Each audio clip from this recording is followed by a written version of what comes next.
What I'm talking about today is basically a short history of the modern free market movement in the United States. Roughly, I'm going to take you up from the period just before World War II to the present. And I've titled it The Eternal Struggle for Lower Transaction Costs, which is from something that Murray Rothbard once told to another economist that I will try to do a Murray Rothbard voice, but it could be difficult. They're not going to go to the barricades for lower transaction costs. And so his point was that you had to have something beyond just economic efficiency as your guiding principle if you really wanted to be a mass movement.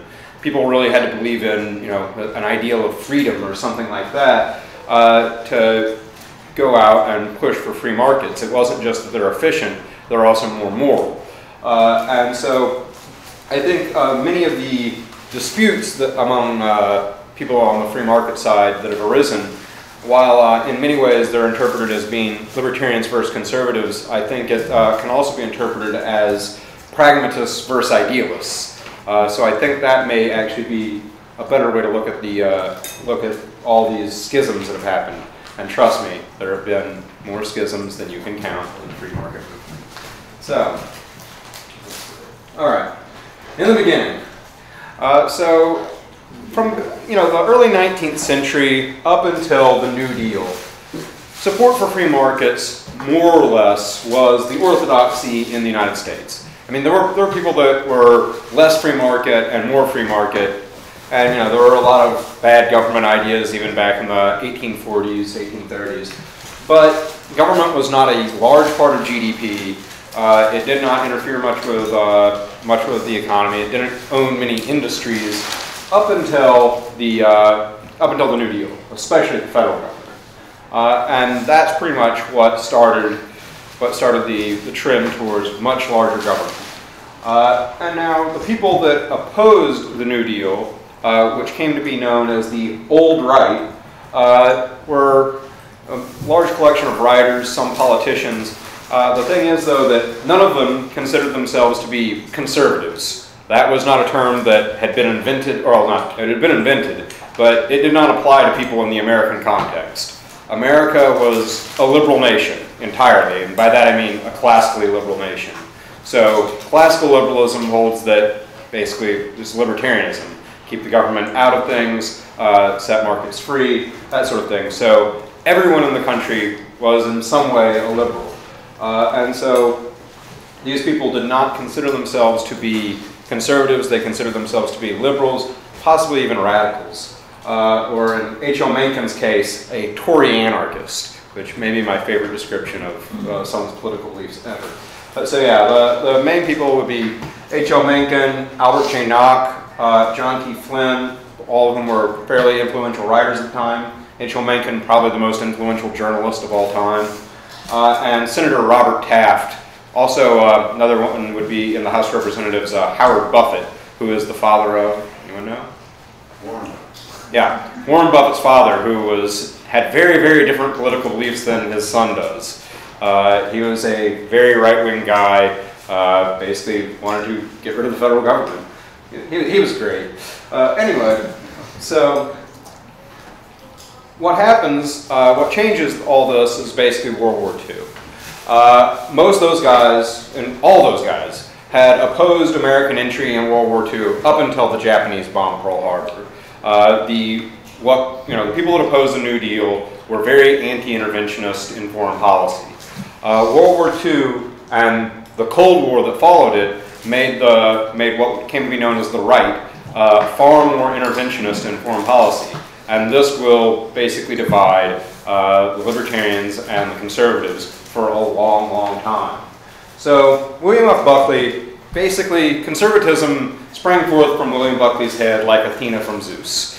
That's a bit of an over-exaggeration, but it's kind of true. He is the one who first, him and Russell Kirk, I guess, but they made it somewhat acceptable for an American to call himself a conservative. In the early 1950s, a liberal left-wing intellectual named Lionel Trilling said that conservatives don't have ideas. They have, vague mental gestures that claim to be ideas. And that was the opinion of most people at the time. but William F. Buckley sort of gave intellectual force to a lot of these ideas and made it acceptable to be a conservative. And conservatism was about both free markets and anti-communism. But anti-communism was privileged to those two. It was what was the most important thing at the time.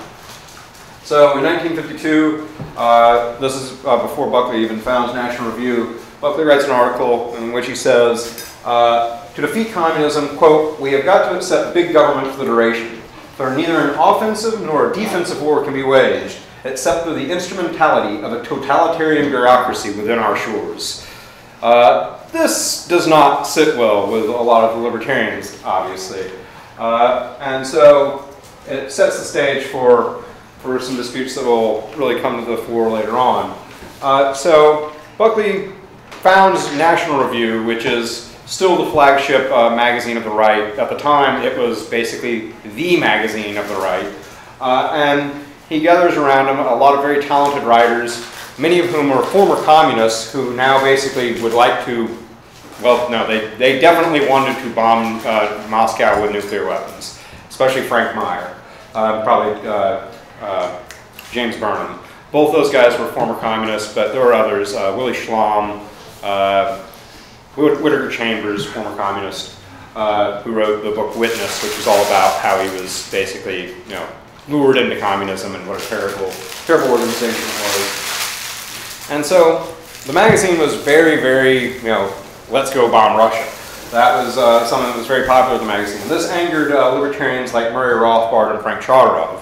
And Charterov had actually been a mentor to William F. Buckley and helped start an organization called the International Society of Individualists, or ISI. It still exists today, but it's called the Intercollegiate Studies Institute. And Buckley basically took it from being a libertarian organization to a conservative one. All right, so the new alliance is sought out by Murray Rothbard, who basically was known as Mr. Libertarian back in the day. And so he had been working for a long time as an academic economist, and also he had been writing a few things for National Review. But he was noticing that because of his stance against the Cold War, he was getting shut out of National Review quite often. So he was looking for somebody else to ally with. And at one point, in 1962, Frank Meyer, who was the most libertarian guy at National Review, he was what was known as a fusionist. He invented that idea where you combine the social conservatism and economic libertarianism to make a greater whole. And so he's actually a pretty libertarian guy, but he's really, really adamant about going to war with the Soviet Union. And so he criticizes Rothbard, not by name, but that's definitely who was criticizing him, in an article in 1962 called A Twisted Tree of Liberty. And this is a quote from that. It might seem that there is no point discussing a view of reality so patently distorted that it can consider appeasement of communism, disarming ourselves before the communist armed drive, and alliance with those who ease the road to communist victory, as essential to the defense of freedom of the individual. But although those who profess these absurd opinions are small in number, they do influence a section of the right wing, particularly in the universities, and they may, if not combated, influence more. And so he wanted Rothbard's influence to go away. And this actually, Meyer and Rothbard were personal friends, but fought each other tooth and nail in professional life. And his influence in the academy was basically through a few young grad students at the University of Chicago. And they had started a magazine called the New Individualist Review. And this was attracting a lot of young libertarian-minded readers and making the alliance between conservatives and libertarians that much harder. And it's going to get much, much harder in a few years. So Rothbard decides that he's going to give up on working with the conservatives, and he's going to strike it out and try to go ally with the New Left. And there were actually some guys that on the New Left that were fairly libertarian in their beliefs. They wanted to decentralize the government, and so Rothbard thought that he could reach out to them. And so he founds this new magazine called Left and Right in 1965, and that was, the whole mission was reach out to the New Left, try to bring them into and make them into libertarians. And this attracts a guy named Karl Hess, who's probably my favorite libertarian in all of history. He was a speechwriter for Barry Goldwater. Does anyone know what Barry Goldwater's most famous quote probably is? Chevy and peanut butter. What?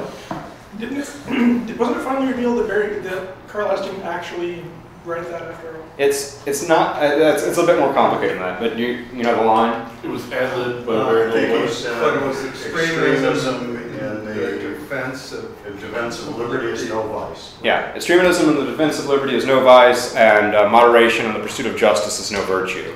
That was a Carl Hess line that had come up in a conversation with philosopher Harry Jaffa. But Carl Hess was the one who wrote it into that speech. But yeah, so Hess is very famous for that. And after Barry Goldwater gets destroyed in the 1964 election, I mean, no one has lost a modern election as badly as that, except for, I guess, McGovern?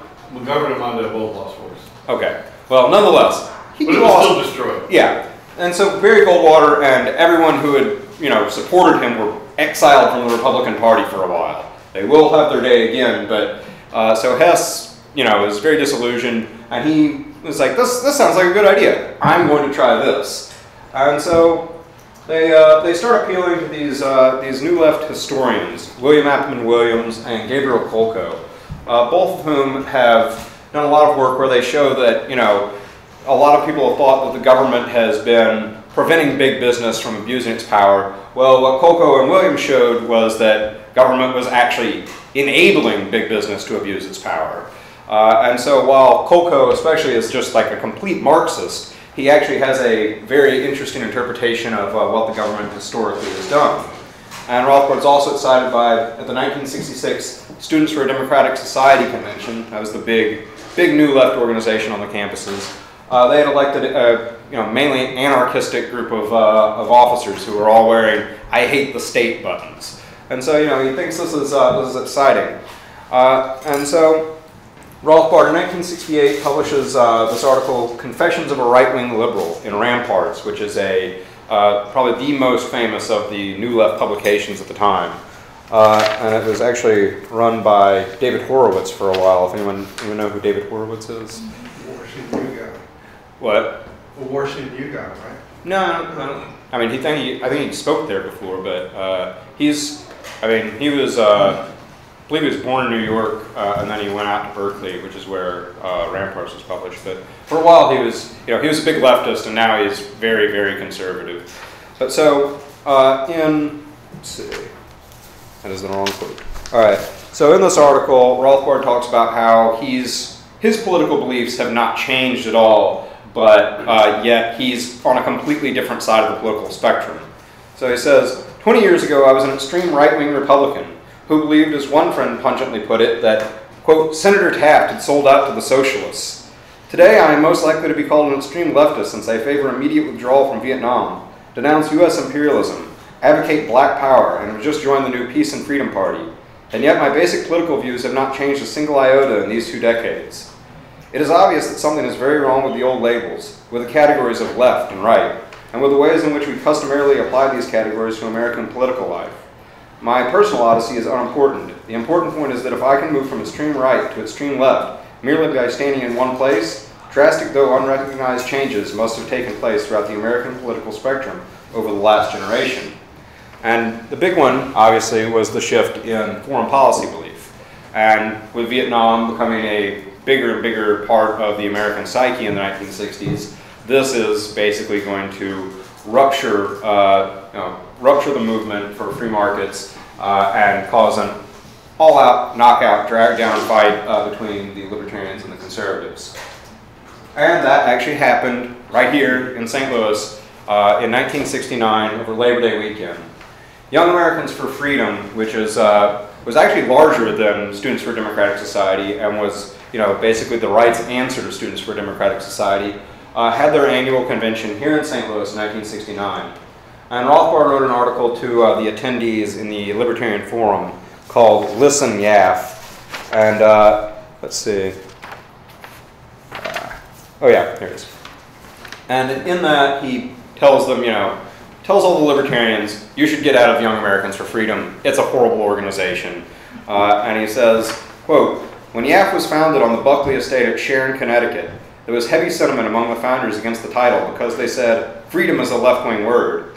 But the fusionists, as like Frank Meyer, won out, and freedom was included in the title. In retrospect, it is clear this was a shame, because all that happened was that the precious word freedom came to be used as an Orwellian cloak for its very opposite. Why don't you leave now and let the F in YAF stand for what it has secretly stood for all along? Fascism. So yeah, he's definitely rhetorically throwing some bombs there.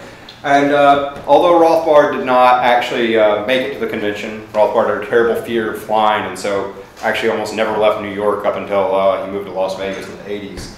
But so he did not go to the convention. But Karl Hess did attend the convention. And Buckley knew this was going on, knew about the article that had been published, and had to address it at the opening of the convention. And so he said at the opening of the convention that the United States had the right to fight communism unto the consummation of the world, which means, you know, up until the world's destroyed with nuclear weapons, which is a very horrifying thought. And so Hess arrives that night, is blocked from attending the convention, and instead gathers all the students that he can, about 300 to 400 of them, under the arch, which has only been complete for a few years at this point, and tells them all, you know, you've got to get out of Young Americans for Freedom. This is a terrible organization. Bolt, we will form a new alliance with the New Left, and we'll make it, you know, we'll create our own thing, and it'll be great. And a fair amount of the libertarians in YAF, about 50 of them, are pretty moved by this and form this hardcore contingent that wants out. But there's a moderate group of about 200 to 300, led by a guy named Dana Rohrabacher, who is, you know, who knows what he is now. Is he become a congressman? Mm-hmm. He is a congressman from, yeah, he's from Southern California. And so he was sort of the leader of the moderate libertarians at this thing. In the early 1970s, he was a straight-up anarchist. Yes, he was. Through most of the 70s, actually. But, you know, that, like, all libertarians almost were anarchists in the 70s because basically the radicalism got pushed in a very far direction mainly because of this. So he unsuccessfully ran for Congress as an anarchist. I think that was at the time. He was much more successful when he ran as a Republican in Orange County. I think this was the time when he was just going around playing songs on his guitar and getting high a lot. But you know, Friedman quotes one of his songs at the beginning of Machine or Freedom, and I think designates him as an anarchist troubadour. Dana Rohrabacher, anarchist troubadour. That was, for a long time, that was very accurate. But yeah, that doesn't last forever. So there are three big planks that the moderate libertarians are trying to get the rest of Young Americans for Freedom to adopt. And if they can get them to adopt that, they figure they can hold the coalition together. One is legalization of marijuana, another is opposition to the war in Vietnam, and another is legal opposition to the draft. And during the debate over the draft, it's very contentious, people are getting really mad, and one of the young libertarians gets up and takes his draft card out and says, I have a complete right over my body, I am not the state's property, they cannot compel me to, you know, go off and serve in a war. Lights the card on fire, and then all hell breaks loose on the convention floor. The radical libertarians are egging on the conservatives, so the moderate libertarians have to step in as like human shields, which is kind of tough. And the conservatives start yelling, sock it to the state, to which, or no, sock it to the left, sorry. And then the libertarians respond with sock it to the state, to which the conservatives respond with calling the libertarians lazy fairies, as opposed to laissez-faire, lazy fairies. And so this degenerates quickly. And that night, like, you know, Rohrabacher and all the other libertarians quit YAF, and the conservatives go out and like try to get into fights with them throughout the night. And there's sort of street battles in downtown St. Louis over this. And so the alliance is dead. Libertarians and conservatives are no longer getting along. It's over. So now they're going to give a chance to this new alliance with the New Left. And so a month later, Columbus Day weekend, Rothbard and Hess have urged all the libertarians to meet with a bunch of new leftists in New York City. And this does not work out any better. In fact, this convention's an even bigger disaster than the last one. And so, like, all the leftists and the right, the left-wing libertarians and the right-wing libertarians can't get along. You know, the left-wing libertarians are denouncing the use of all money, and the right-wing libertarians are wearing like $ brooches and capes because they read too much Ayn Rand. That is not an exaggeration. They're really wearing capes, and so, you know, this gets really wacky, and it reaches its climax when Karl Hess gets up in front of the crowd on Saturday night, and let's see. I've lost my quote. Okay, yeah. So Karl Hess gets up in front of the crowd on Saturday night and says, wearing a Fidel Castro-style battle fatigues and a wobbly pin. Wobblies were left-wing anarchist labor union. Hess roared out, "You're either on one side of the barricade or the other." And then he told them all that, you know, you should go march on Fort Dix in New Jersey the next morning. We're gonna shut down the base and blah blah blah. And Rothbard's like, no, we can't do that. We're all gonna get arrested. And Hess was like, well, that's sort of the point, isn't it? And so Sunday morning, most of the libertarians go out and march on Fort Dix, where they promptly get tear gassed, and the ones who escape back to the convention attract the police, and so they all have to flee. Because they're all going to be arrested as, you know, left-wing agitators. And so it doesn't really work out. And moreover, the whole new left was kind of already imploding. It was coming down to what basically became the Weathermen, who were a left-wing terrorist organization, and that sort of craziness was all that was left. Them and a bunch of Marxists. And so shortly after the conference, Rothbard realizes this idea is probably not good, and so we're not going to have another one of these conventions. So in the Libertarian Forum, he writes, "This sort of large, totally open convention, gathering all manner of leftists, rightists, and cops, has become counterproductive. The need now is for smaller, far more selective, and more homogeneous meetings, in which there will be far more room for much-needed internal education of cadre, and for genuine discussion and dialogue. Leftists and rightists can only be moved toward the center separately, where they cannot reinforce each other's errors through mutual denunciation. Only when and if left and right have efficiently blended into the center will there be need for a second and open convention." That never happened, because they never blended well together. And also because, like I said, the new left had collapsed, and Rothbard sees that this is happening, and so a few months later, he writes another article saying that, you know, the new left is dead. He says, "Perhaps the patient is not totally dead, but surely it is medically dead. The brain is long gone, the heart and spirit are failing fast, and what we are left with are the final reflexive convulsions of the corpse, the mindless and febrile twitchings of such pathetic and decaying groups as the Weathermen and the Patriot Party, the feeble high-minded camp of Yippie guerrilla theater, the errant nonsense of women's liberation. The heart and body of the new left are gone." And so Rothbard's, you know, his activist days are pretty much over. He says we have to go back, regroup, stick to scholarship for a while. And so while it's not as much fun, what happens in the 70s is the libertarians, they stay very radical, but they start setting up all these think tanks. The conservatives basically do the same. So the 70s, activism starts to die away and focus more on scholarship. And so, you know, you get groups like the Cato Institute, the Heritage Foundation, the Manhattan Institute, the Reason Foundation, all major think tanks today, and they're all founded in the 1970s. However, that does not stop disputes from occurring. In fact, some of them get worse. So, the Cato Institute, for instance, The Cato Institute, for instance, initially it tries to appeal to the new left, not just the new left, but the left in general. And so the magazine that they publish called Inquiry originally gets submissions from people like Anthony Burgess, who wrote A Clockwork Orange, and Noam Chomsky, who's a famous linguist and probably the most prominent leftist in America still to this day.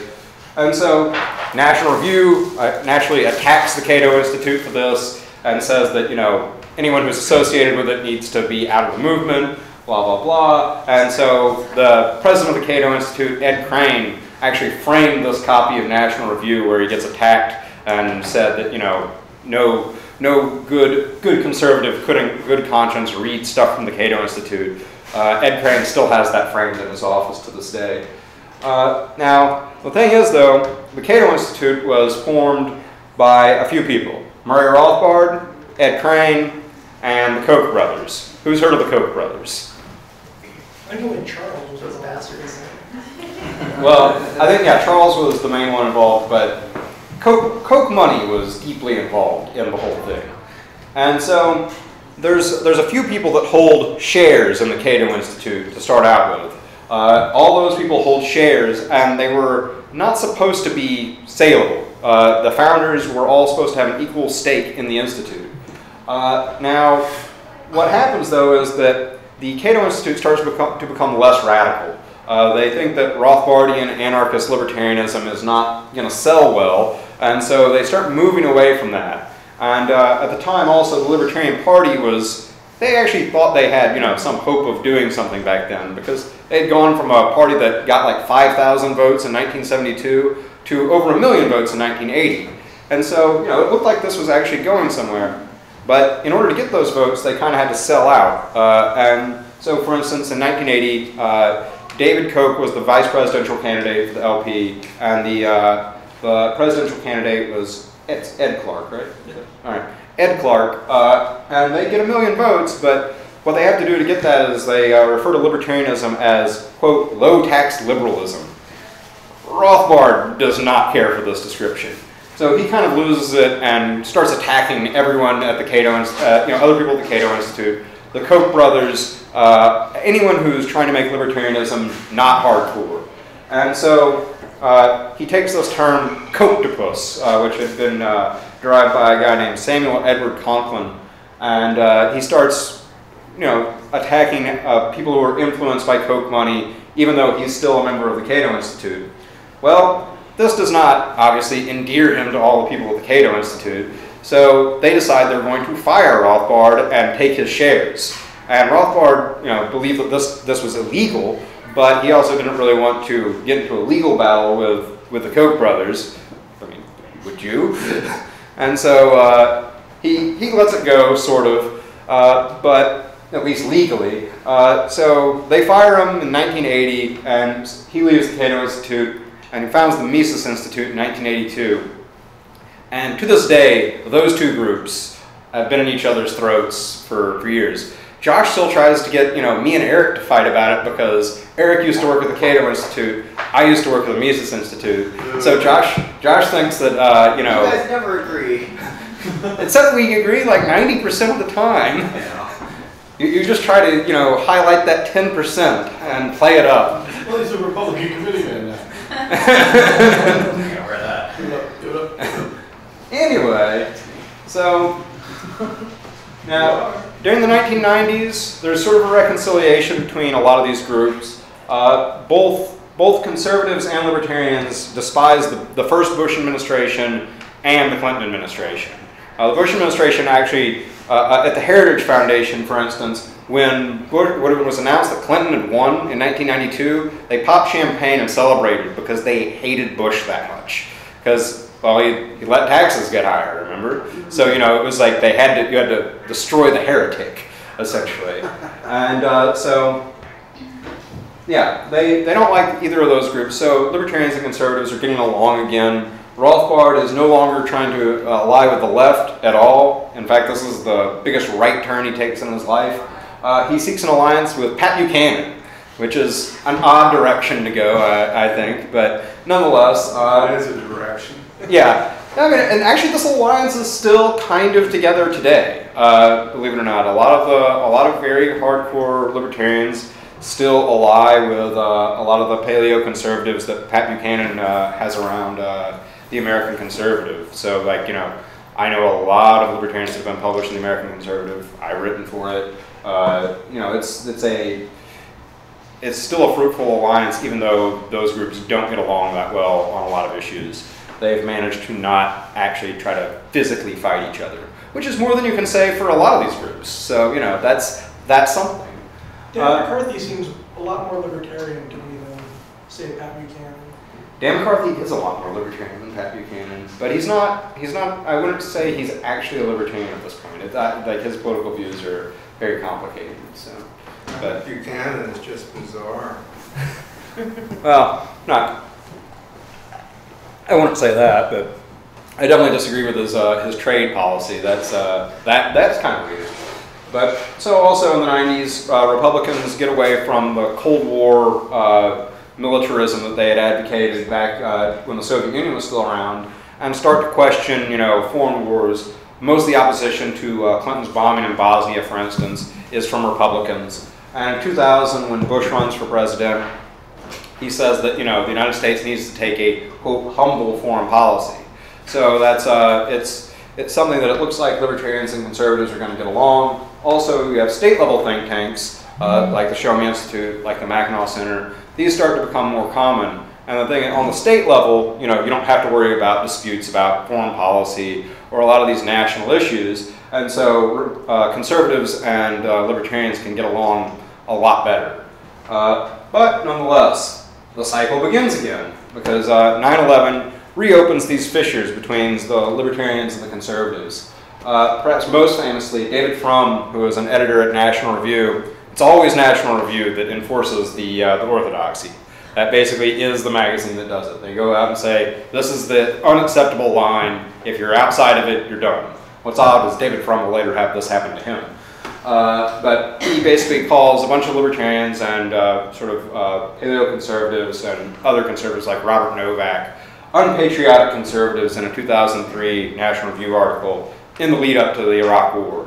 And this obviously creates a lot of disputes, a lot of recriminations, a lot of flame wars on the recent, blogs have just become popular around this time. So they're just like blogs that have 3,000 comments of people going back and forth and be like, war criminal, and pacifist, and just lots of ad hominem attacks that don't really go anywhere, but they're amusing to read. I wasted entirely too much time doing that as a sophomore in college. The Mises Institute, which around this time I was actually working for, they denounced the Cato Institute pretty heavily for being insufficiently anti-war, because one of their main guys, like Brink Lindsay, was He was the only guy, by the way. What? Brink Lindsay was the only guy who said anything nice about the Iraq War. Be that as it may, Brink Lindsay was like a vice president or something at the time, and so that was enough. I mean, the Mises Institute basically, if you weren't anti-war, you were either not going to be speaking about anything related to war, or you were out. But the Cato Institute was not as doctrinaire on that, and so lots of fights between those two, lots of fights that I think were very stupid. And then a few years down the road, after Brink Lindsay turns on the Iraq War, actually, him and another guy named Will Wilkinson start advocating this idea of libertarians, where libertarians should go out and try to ally themselves with liberals. And, for a while at the very end of the Bush administration, this sort of looks like a decent idea. But then, of course, once a Democratic president comes into power, any libertarian tendencies of liberals tend to just go right out the window. It's like within a year. What? It's like within a year. Yeah. Well, I mean, the idea was first floated in like 2006. But the idea is effectively dead now because basically we're back to where we started. The alliance between conservatives and libertarians, it seems strong at the moment. Largely, I believe, because there's a Democrat in power, and so that will always paper over these differences. But I do wonder if it's superficial. For instance, here's a sign from a Tea Party supporter. Don't steal from Medicare to support socialized medicine. Well, Medicare is socialized medicine.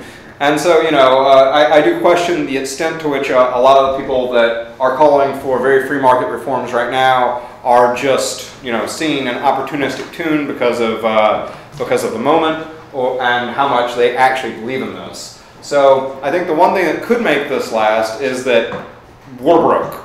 If we don't do something to fix it now, the economy is going to go off a cliff and the government's going to have to default. It may not be a terrible thing, but we're facing some really bad consequences if we don't make changes.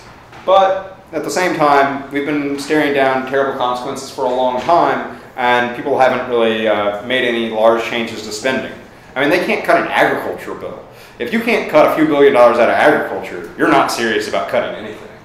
And so, you know, I think in 2012, probably new Republican president will, you know, the whole thing will fall apart again, and the cycle will start all over. Obama will be a two-term president, so it's worth Well, 2020 then. I mean, you know, but regardless, whoever's in power, I mean, the libertarians are going to oppose whoever's in power, and that makes them natural enemies of whatever that group is. And that's the eternal cycle of this. So, you know, I will say that I think that there's a better chance of things staying together on state levels, obviously, because of all the state level think tanks. But at the national level, right back at each other's throats whenever there's a Republican in power.